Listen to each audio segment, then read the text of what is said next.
다시 말씀 보겠습니다. 사도행전 5장입니다. 사도행전 5장 1절에서부터 11절까지의 말씀을 우리가 드라마 바이블로 함께 경청하겠습니다. 제5장. 아나니아라 하는 사람이 그의 아내 삽비라와 더불어 소유를 팔아 그 값에서 얼마를 감춤해 그 아내도 알더라.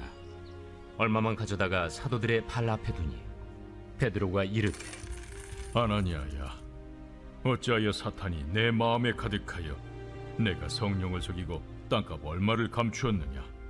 땅이 그대로 있을 때에는 내 땅이 아니며 판회도 내 마음대로 할 수가 없더냐? 어찌하여 이 일을 내 마음에 두었느냐? 사람에게 거짓말한 것이 아니요 하나님께로다. 아나니아가 이 말을 듣고 엎드려져 혼이 떠나니 이 일을 듣는 사람이 다 크게 두려워하더라. 젊은 사람들이 일어나 시신을 싸서 메고 나가 장사하니라. 3시간쯤 지나 그의 아내가 그 일어난 일을 알지 못하고 들어오니 베드로가 이르되, 그 땅 판값이 이것뿐이냐? 내게 말하라. 예, 이것뿐이라. 너희가 어찌 함께 꾀하여 주의 영을 시험하려 하느냐? 보라, 네 남편을 장사하고 오는 사람들의 발이 문 앞에 이르렀으니 또 너를 메어 내가리라. 곧 그가 베드로의 발 앞에 엎드려져 혼이 떠나는지라. 젊은 사람들이 들어와 죽은 것을 보고 메어다가 그의 남편 곁에 장사하니 온 교회와 이 일을 듣는 사람들이 다 크게 두려워하니라. 아멘. 한 주간 잘 지내셨습니까? 잘 지내셨죠? 시간이 진짜 빠르게 가는 것 같습니다. 그래도 여러분 벌써 가을입니다. 선선한 바람이 그래도 아침 저녁으로 불죠. 그래서 또 이 좋은 계절을 우리가 잘 또 누릴 수 있으면 좋겠습니다. 오늘 본문은 우리가 방금 읽었던 것처럼 그렇게 유쾌하지 못한 내용입니다. 그리고 아마 어느 설교자라도 설교하기 꺼려지는 내용이지 않을까 싶습니다. 아나니아와 삽비라가 거짓말 한번 했다가 혼이 떠나가 죽습니다. 그러니까 이게 만약 그 구약 성경에 기록되어져 있다면 제가 그 이유에 대해서 어느 정도는 설명을 하고 하나님을 변호할 수 있을 것 같습니다. 근데 이게 예수님이 우리 죄를 대신해서 죽으시고 그 사건이 있은 이후 신약 교회에서 이런 일이 있었습니다. 그래서 참 이 본문을 설교하기가 까다롭고 참 어렵습니다. 사실 저는 여러분들이 어느 정도 눈치를 채셨겠지만 바울을 좋아합니다. 정확히 말하면 바울이 우리들에게 알려주고 있는 그 신실하신 하나님, 단 한 번도 강요하거나 그렇게 하지 않으시고 내 마음을 불러일으키셔서 그리스도인답게 살게 하시는 그 하나님이 참 좋습니다.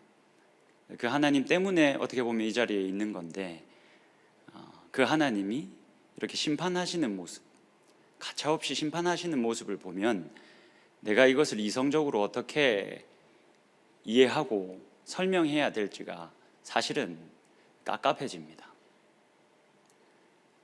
그래서 여러분, 저는 이걸 설명하지 않을 겁니다.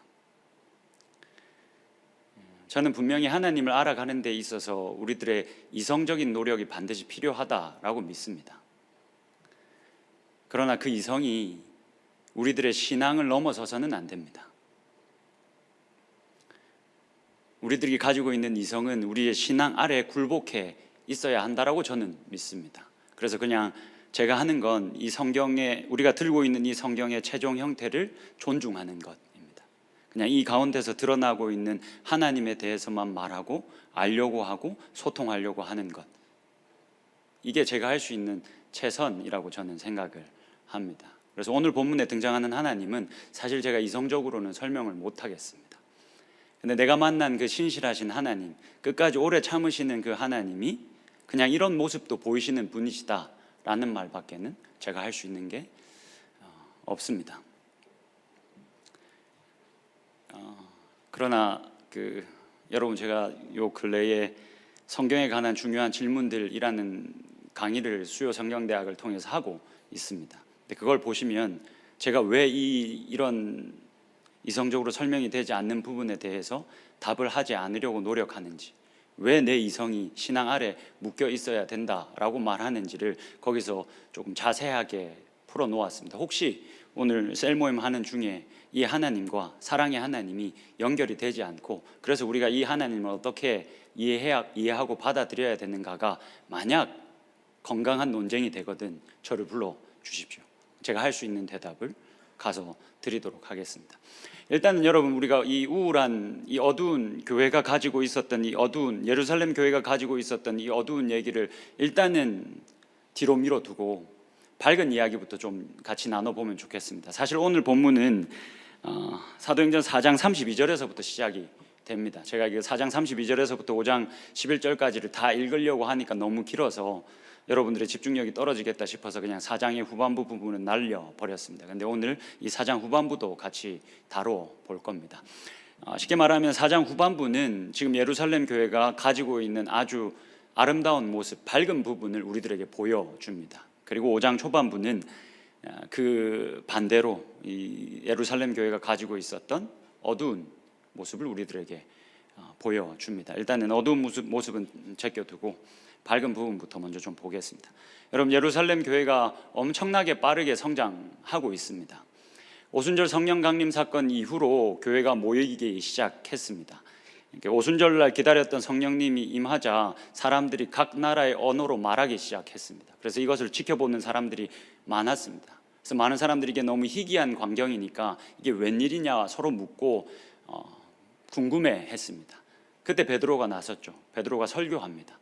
베드로가 설교한 이후에 3,000명이나 되는 사람들이 교회로 들어왔다라고 기록합니다. 그렇게 들어온 사람들이 함께 서로가 서로의 필요를 채워주면서 자신의 집과 자신의 소유를 팔아서 서로의 필요를 채워주면서 함께 생활합니다. 그리고 그들 가운데 말씀이 흥왕했다, 말씀 중심으로 모였다라고 성경이 기록합니다. 얼마 지나지 않아서 베드로와 요한이 성전에 기도하러 올라갑니다. 그렇게 기도하러 올라가다가 나면서부터 걷지 못한 사람을 만나게 되죠. 그 사람의 손을 잡고 일으켜 세웁니다. 그 광경을 목격한 사람도 많이 있었습니다. 그래서 많은 사람들이 이게 어떻게 된 일이냐라고 묻자 이 많은 사람들을 끌고 나와서 베드로가 다시 한번 솔로몬의 행각이라는 곳에서 설교하기 시작합니다. 그렇게 설교했더니 이번에는 5,000명이나 되는 사람들이 교회로 들어왔습니다. 여러분, 이게 남자의 수만 계수한 겁니다. 그러니 이미 8,000명이고 사실 아이들, 여자들 수까지 더하면 이미 예루살렘 교회는 10,000명이 모이는 교회가, 10,000명이 넘게 모이는 교회가 됐을 겁니다. 네, 여러분, 늘 그렇지만 성장하는 교회는 밝은 부분도 있지만 어두운 부분이 있습니다. 예루살렘 교회가 이렇게 폭발적으로 부흥하자 외적인 압력이 시작이 됐죠. 종교 지도자들이 이제 사도들을 압박하기 시작합니다. 핍박하기 시작합니다. 그리고 이 교회가 교회 안에서 분란이 일어나기 시작합니다. 그런 어두운 부분도 부흥하고 성장하는 교회 분명히 있을 수밖에 없죠. 여하튼 이 예루살렘 교회가 폭발적으로 아주 빠르게 수적으로 부흥했습니다. 여러분, 부흥이 무엇입니까? 여러분들은 우리는 부흥을 어떻게 정의하고 있습니까? 사도행전의 저자는 예루살렘 교회가 부흥했다라는 것을 우리들에게 알려주기 위해서 숫자를 계속 기록합니다. 이만큼의 사람이 교회로 들어왔다, 또 이만큼의 사람이 교회로 들어왔다라는 이야기를 계속합니다.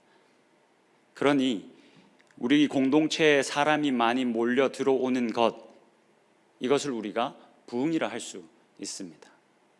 근데 정확히 말하면 부흥의 한 단면입니다.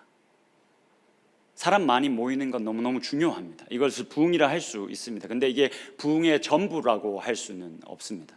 이것만이 부흥의 전부라면 여러분, 이단들이 사람의 수가 계속 늘어나는 걸 우리가 뭐라 할 수가 없습니다. 그것도 우리가 부흥이라 말해야 합니다. 이단들의 숫자도 지금 계속 늘어나고 있으니까요.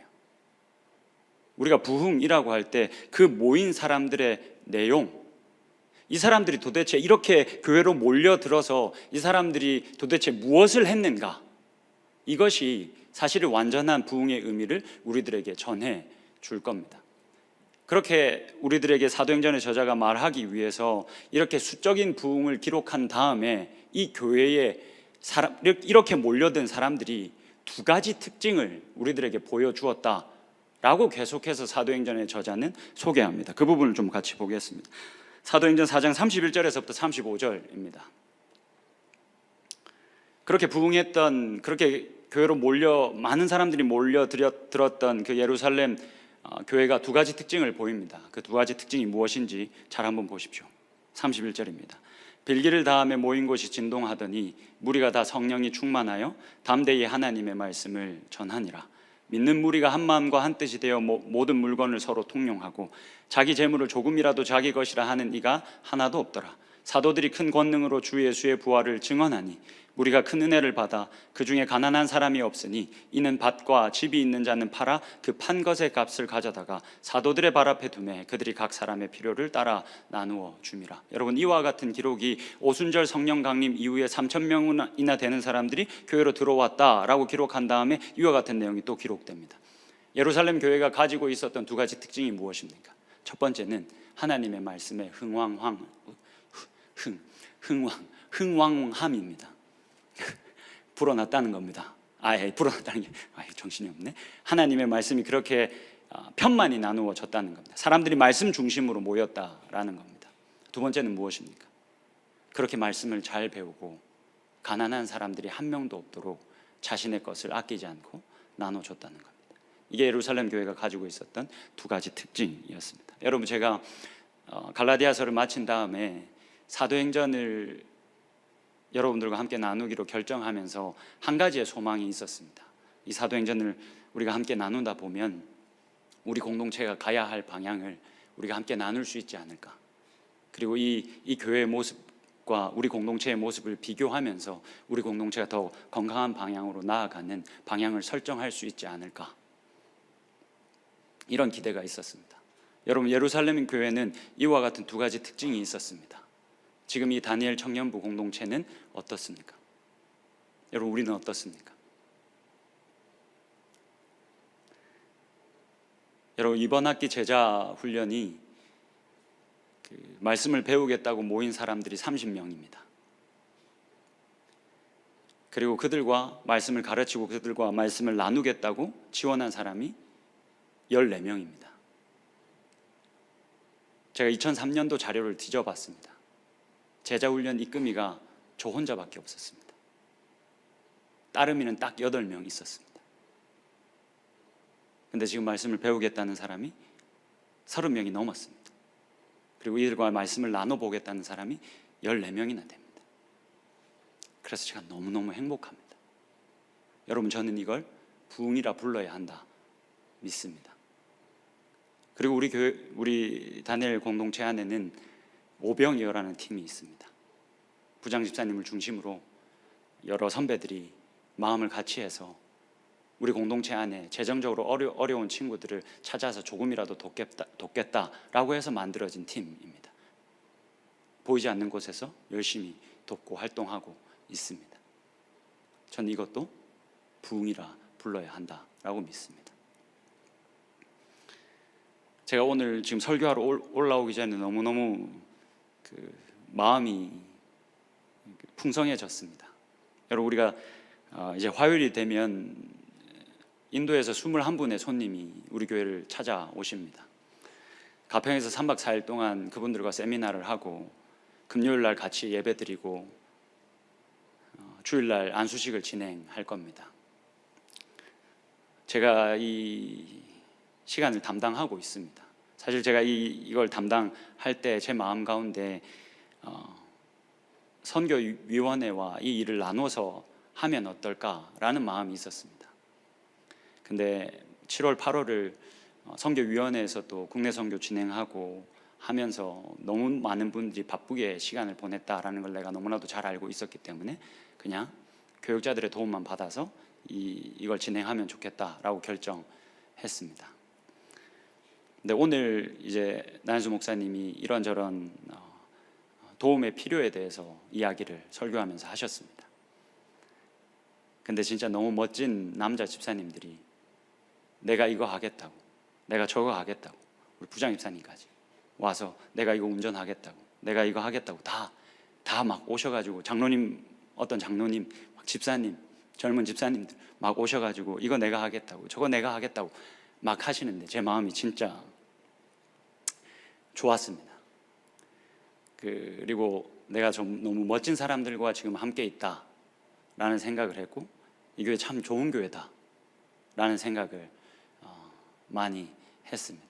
여러분, 저는 이런 모습들을 부흥이라고 불러야 한다라고 믿습니다. 왜냐하면 예루살렘 교회가 그러했기 때문에 그렇습니다. 조금만 더 밝은 부분의 모습을 보겠습니다. 여러분, 4장 34절의 말씀을 우리가 조금 짚고 넘어가야 됩니다. 4장 34절입니다. 제가 읽어드릴 테니까 여러분들이 34절만 한번 읽어주시면 좋겠습니다. 같이 읽겠습니다. 시작.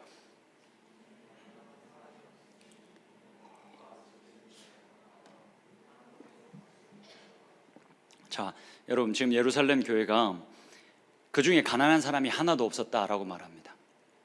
가난한 사람이 하나도 없게 하기 위해서 거기에 예루살렘 교회에 모여있던 모든 사람들이 자신이 가지고 있던 집과 소유를 다 팔았다라고 말합니다. 여러분, 우리가 이것을 어느 정도까지 이해해야 합니까? 어느 정도까지 우리가 받아들여야 합니까?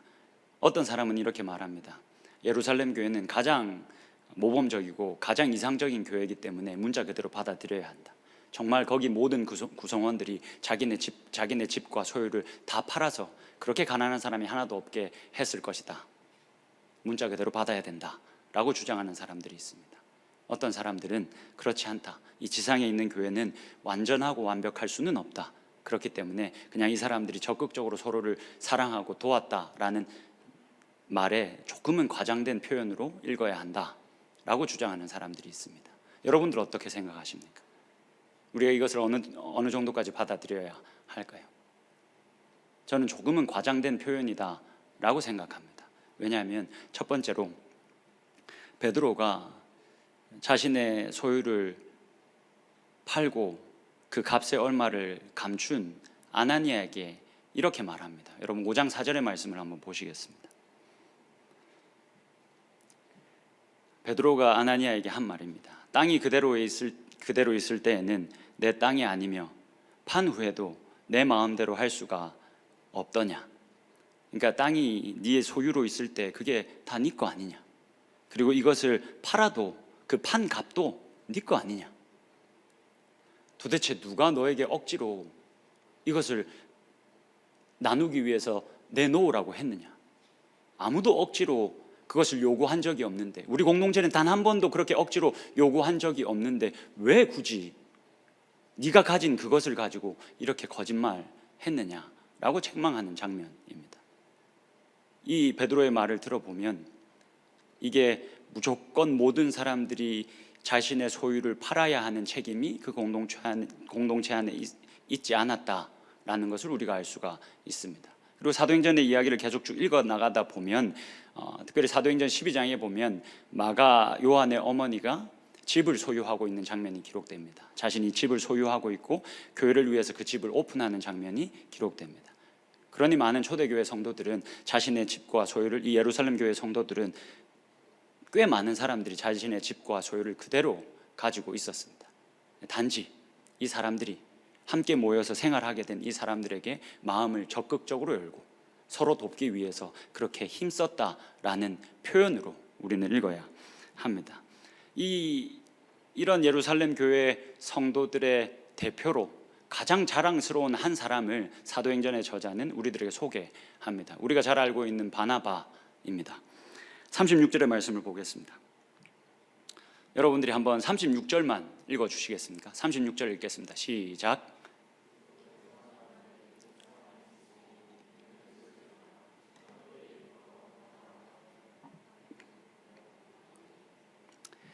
이 사람의 원래 이름이 요셉입니다. 정요셉은 아닙니다. 그냥 요셉입니다. 근데 이 요셉이 여러분 당시에는 워낙 흔한 이름이었습니다. 그래서 사도들이 이 바나바에게 그 별명을 하나 붙여 줍니다. 요셉에게 별명을 붙여줘서 바나바로 부릅니다. 이 바나바의 뜻이 위로의 아들이라는 뜻입니다. 그러니까 바나바는 아마 그 부유한 집의 사람이었을 가능성이 큽니다. 그래서 사도들과 함께 이 예루살렘 교회를 든든히 세워 나가는데 아주 귀한, 아주 중심적인 역할을 했을 겁니다. 근데 이 사람이 가지고 있는 아주 좋은 재능이 하나 있었습니다. 사람을 위로하고, 그렇게 사람을 세워내고, 그렇게 사람을 회복시키는 일. 이게 이 사람이 가지고 있는 아주 귀한 달란트였습니다. 우리가 잘 아는 것처럼 여러분, 사도 바울이 사울로 살아가면서 교회를 엄청나게 핍박했습니다. 부활하신 예수 그리스도를 만나고 이 사람이 완전히 뒤집어졌습니다. 그래서 교회로 들어오려고, 교회로 들어와서 예수를 위해서 살려고 할 때 모든 사람이 가자미 눈을 뜨고 바울을 바라봤습니다. 의심의 눈초리를 계속 보냈습니다. 그때 나서서 바울을 편견 없이 바라보고 받아들인 사람이 바나바입니다. 바울이 마음껏 사역할 수 있도록 자신을 희생한 사람이 바로 바나바입니다. 그의 성품을 보고 사도들이 늘 귀하게 여겼고, 그래서 그 사람을 굳이 별명을 부르면서 바나바다 라고 하면서 그를 인정했던 것으로 보입니다. 37절입니다. 그가 밭이 있음에 팔아 그 값을 가지고 사도들의 발 앞에 두었다. 그러니까 구브로 사람입니다. 아마 구브로 지역에서 자신이 가지고 있던 소유를 바나바가 싹 다 정리를 한 것으로 보입니다. 그리고 지금 너무 많이 몰려든 이 사람들을 위해서 그 재물을 나누겠다고 다 내어놓은 겁니다. 여러분, 이 말씀이 어떤 의미를 가지는지를 이해하기 위해서는 다음에 글을 보시면 조금 더 도움이 되실 겁니다. 누가는, 이 사도행전의 저자인 누가는 아나니아와 삽비라와 대조되는 다른 긍정적인 본보기를 가지고 있었을 가능성이 크다. 설령 헌금자들의 이름 중 일부만 알고 있었다 하더라도 긍정적인 본보기들이 부정적인 사례들보다 훨씬 많았을 것이다. 더욱이 고대 지중해 세계에서 은인들에 대한 감사가 강조되었다는 점을 고려할 때 많은 긍정적인 사례들은 오랫동안 기억되었을 가능성이 크다. 지금 이 크레이그 키너가 뭐 하고 있느냐면, 이 본문을 당시에 이 명예와 수치라는 문화 아래서 이 본문을 보자라고 우리들에게 이야기를 하고 있는 겁니다. 그래서 어떤 사람들은 아마도 이렇게 자신의 소유를 판 예루살렘 교회의 구성원 중에 바나바가 제일 큰 돈을, 제일 큰 포션을 이렇게 갖다 바쳤을 것이다 라고 추측하기도 합니다. 근데 그것까지는 잘 모르겠습니다. 그렇게까지 말할 근거가 있는지는 모르겠습니다. 분명한 것은 당시에는 명예와 수치가 가득한, 이 명예와 수치로 뒤덮여 있는 세상이었습니다. 그래서 여기서는 더 많이 가진 자가 가지지 못한 자들에게 선을 베푸는 것, 또 그 선을 베푼 후에 선 베품을 받은 사람들로부터 충성과 감사의 표현을 받는 게 너무나도 당연한 시대였습니다. 그렇다고 본다면 이 바나바는 이 예루살렘 교회 안에서 정말 인정을 많이 받던 사람이었을 겁니다. 이 사람이 받은 그 명예와 인정과 감사와 사랑이 그 누구보다도 컸을 게 분명합니다. 이 사람이 얼마를 했든 간에 우리가 그것은 알 수 없지만 이 공동체 안에서 바나바는 분명히 굉장히 인정받는 사람이었을 가능성이 굉장히 큽니다. 이 이야기에 이어서 우리가 이제 조금 껄끄러운 예루살렘 교회가 가지고 있던 이 어두운 부분의 이야기를 같이 해보면 좋겠습니다. 아나니아와 삽비라가 등장합니다. 여러분, 이 아나니아와 삽비라도 바나바 못지않게 재물을 많이 가지고 있었고, 그래서 사도들을 도와서 예루살렘 교회를 열심히 세워나가던 핵심 인물들 중에 속해 있는 사람이었을 가능성이 큽니다. 일단 삽비라라는 이 이름의 뜻은 아름다운이라는 뜻을 가지고 있습니다. 근데 이 삽비라라는 이름은 사실 당시 예루살렘의 부유한 집안의 여인들의 전유물이었습니다. 그 사람들만 삽비라라는 이름을 붙여주곤 했습니다. 자기 자녀들에게. 그러니까 삽비라는 굉장히 부유한 집안 출신의 사람이고, 아마 아나니아도 부유한 집안의 사람이었을 겁니다. 그러니까 부유한 집안이 부유한 집안의 사람을 만난 거죠. 그래서 이 사람들은 어떻게든 가지고 있는 것을 나누면서 예루살렘 교회를 세워나가는 데 있어서 큰 역할들을 감당했을 겁니다. 근데 여러분, 바나바가 구브로에 있던 자신의 모든 소유를 자신의 이 믿음의 가족들과 나누겠다고 다 팔아버렸습니다. 그것이 자극이 되었던 것 같습니다. 여러분, 5장 1절과 2절의 말씀을 좀 보겠습니다. 아나니아라 하는 사람이 그의 아내 삽비라와 더불어 소유를 팔아, 2절입니다. 그 값에서 얼마를 감춤해 그 아내도 알더라. 얼마만 가져다가 사도들 발 앞에 두었다. 여러분, 이렇게 자신이 가지고 있던 소유를 아나니아와 삽비라가 팔았습니다. 근데 그 팔면 그 값이 생길 것 아닙니까? 근데 그 값의 일부를 빼고 일부만을 드리면서 거짓말을 했습니다. 이게 우리가 가지고 있는 모든 소유를 다 팔고 남은 값입니다 라고 제자들 앞에, 사도들 앞에 내놓았던 겁니다. 거짓말이죠. 근데 여러분, 사실 살다 보면 거짓말 할 수 있지 않습니까? 근데 이게 너무 큰 사건이었습니다. 이 거짓말을, 이 모습을 여러분, 하나님이 정말 심각하게 싫어하셨습니다. 그래서 이 아나니아가 베드로의 책망을 받고 그 자리에서 혼이 떠나가 죽어버립니다. 3시간 뒤에 이 삽비라 아내가 옵니다. 어떤 일이 일어났는지 모르고 그냥 왔죠. 베드로가 똑같이 묻습니다. 이게 전부냐? 남편과 같이 똑같이 거짓말합니다. 아나니아도, 삽비라도 그 자리에서 혼이 떠나가서 죽습니다. 어떻게 보면 누구나 거짓말 한 번은 할 수 있는 거 아닌가 싶지만 하나님 이걸 정말로 좋지 않게 보셨다는 겁니다. 우리가 이런 질문을 던져봐야 합니다. 여러분, 아나니아와 삽비라가 왜 그랬을까요? 5장 4절에서 말하고 있는 것처럼 그 누구도 예루살렘 교회 공동체가 우리가 가지고 있는 것을 다 팝시다. 그래서 서로의 필요를 채워주면서 가난한 사람이 아무도 없게 합시다. 이건 우리의 의무입니다. 다 가지고 있는 것을 내놓으십시오 라고 말한 적이 한 번도 없습니다. 꽤 많은 사람들이 자기 집과 소유물을 다 가지고 있었고, 바나바와 같이 특별한 사람들은 그냥 자발적으로 자신이 가지고 있는 소유를 팔았던 겁니다. 아나니아와 삽비라는 굳이 그렇게 하지 않아도 되었습니다. 굳이 자신의 소유를 다 팔지 않아도 괜찮았습니다. 근데 여러분, 왜 팔았을까요? 굳이 이걸 왜 팔아가지고 일부는 감추고 일부만 내면서 내가 다 갖다 바칩니다 라고 했을까요? 20세기의 이 아주 저명한 복음주의자 중에 한 명이라고 할 수 있는 존 스토트 목사님은 이 부분을 해석하면서 다음과 같이 말합니다. 이 글을 같이 한번 보시죠.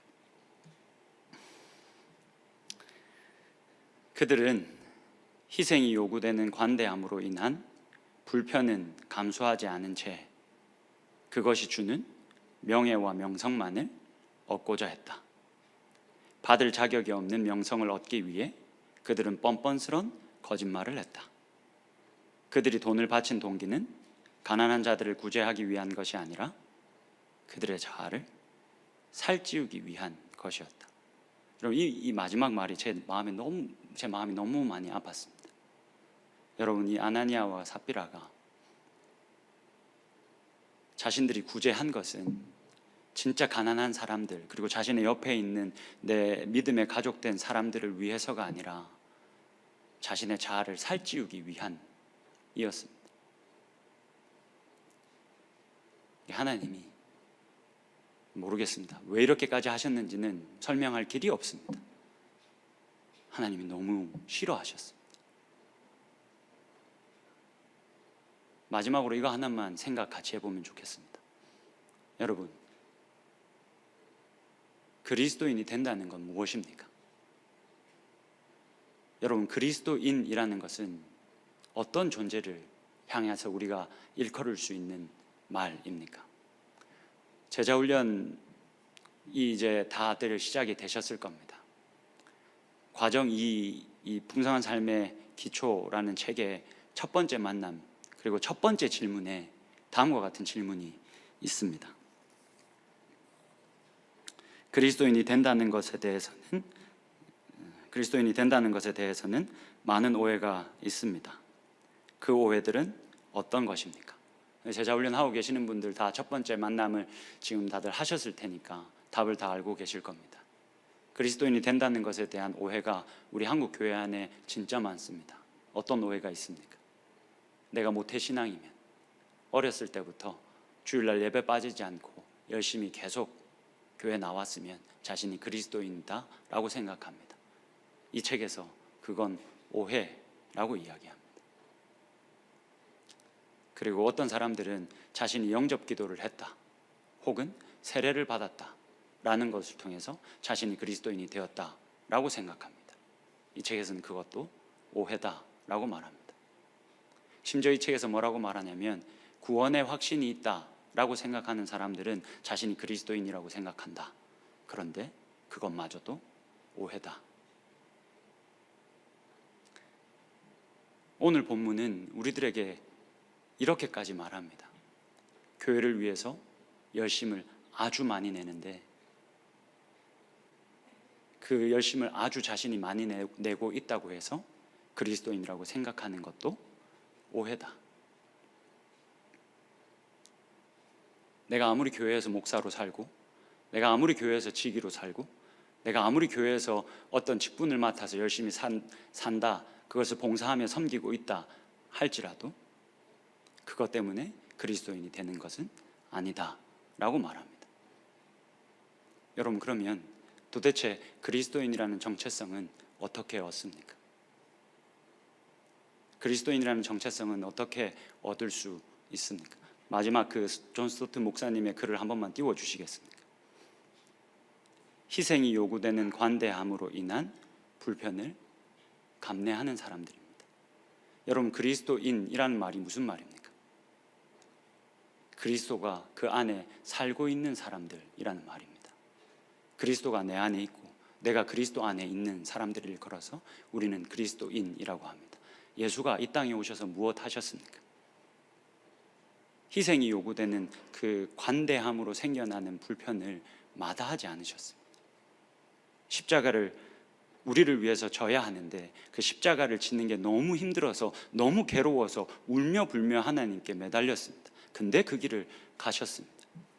그 희생과 그 불편함과 그 손해를 감내하셨습니다. 예수가 그렇게 사셨습니다.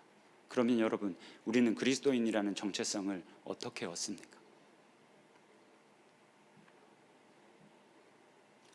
내가 그리스도인으로 살아가면서 손해를 보지 않고 약하고 가난하고 어렵게 된 사람들을 돌아보지 않고 내 자아를 배불리고 살아가고 있다면 우리는 그리스도인이라 할 수 없습니다. 하나님께서 그런 사람들에게 죄송하지만 사망을 선고할 겁니다. 마지막 때에 나는 내가 누군지 너를 모른다. 여러분, 우리 안에 그리스도가 살아서 그렇게 손해보고 그렇게 내가 감내하고 그렇게 또 십자가를 지고 내가 힘들지만 또 지고 또 지고 또 지고 하는 인생을 살면서 하나님 앞에 서면 하나님께서 말하실 겁니다. 너는 내 아들이다. 너는 내 딸이다. 왜 그렇습니까? 자신의 아들이 그렇게 사셨거든요. 근데 내가 내 자아만 배불리고 살아가면 마지막 때에 하나님께서 분명히 말하실 겁니다. 나는 도대체 네가 누군지 모른다. 말씀을 마무리하겠습니다. 세션들 나오시죠.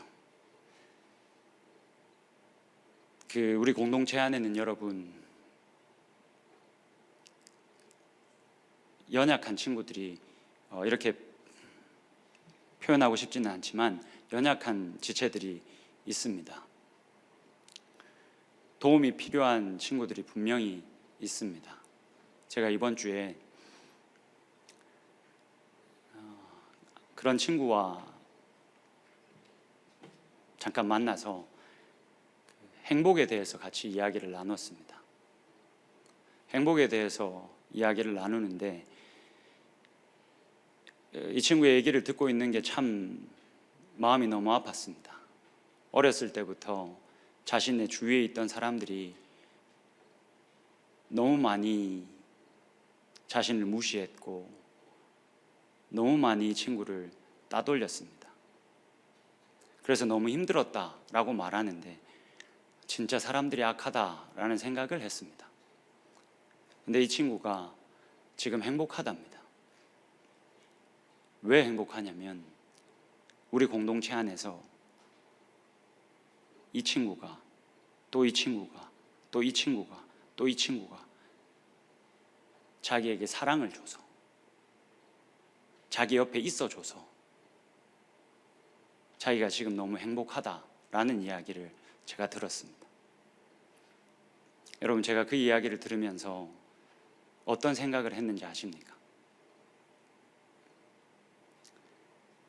여러분, 하나님이 다 보고 계십니다.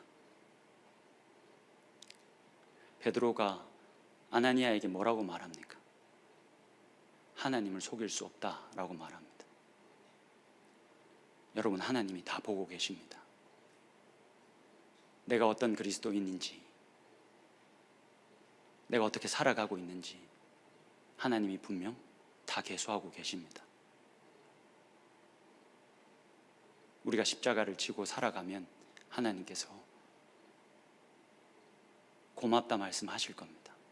여러분, 제가 우리 공동체 섬겨가면서 한 4-5명의 친구들이 저에게 찾아와서 울면서 늘 이야기하는 게 하나가 있습니다. 목사님, 왜 계속 십자가 지라고 하냐고. 나 지금도 너무 힘든데 왜 십자가 지라고 하냐고. 나 진짜 이것까지는 못하겠다고.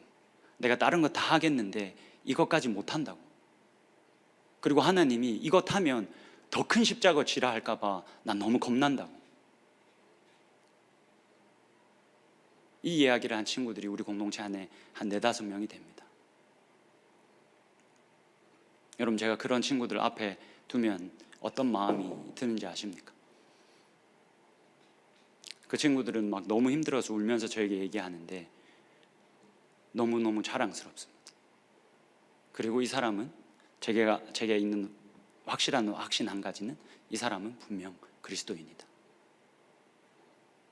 이걸 질지 안 질지 모르겠지만 이 고민을 하나님 앞에서 울며 불며 이렇게 할 수 있다는 건 그리스도인이다. 왜 그렇습니까? 우리가 따르는 예수가 십자가 앞에서 울며 불며 이거 못하겠다고, 내가 이것까지는 못하겠다고 그렇게 울며 불며 하나님께 매달렸거든요. 그런데 여러분, 하나님이 한 발도 양보하지 않으셨습니다. 사실 몇 년 전에 제가 하나님께 하나님, 나 도저히 이것까지는 못합니다. 내가 이것까지는 할 수 없습니다 라고 반기를 들고 내 방법대로 했던 적이 있습니다. 속 시원하게 한판 붙은 적이 있습니다. 근데 그 시간을 다 지내고 난 다음에 제가 이렇게 고백했습니다. 하나님, 나는 목사도 아니고 그리스도인도 아니었습니다. 죄송합니다. 제가 잘못했습니다. 여러분, 어떻게 우리가 그리스도인으로 드러날 수 있을까요?